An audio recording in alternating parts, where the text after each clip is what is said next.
Okay, hello everyone. Here I want to provide a tutorial on how to turn off notifications on Samsung C55 5G device. Well, turning off notifications allows you to minimize distractions and interruptions during important tasks, meetings, or moments when you need to focus.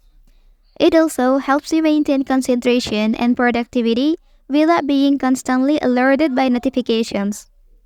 Okay, so let's go to the tutorial. To start the process, access the settings menu on your device and navigate to the notification section. Okay, so here select app notifications.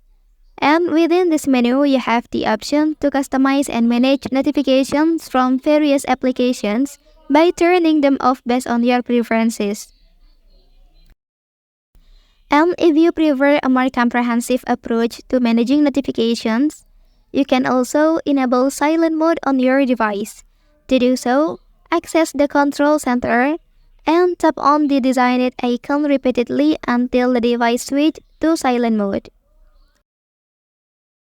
This action mute all incoming notifications and alerts, providing a peaceful and distraction-free environment. Well, that's the tutorial on how to turn off notifications on Samsung C55 5G device. If you are helped by this video, don't forget to like and subscribe to get other information from this channel. Thank you.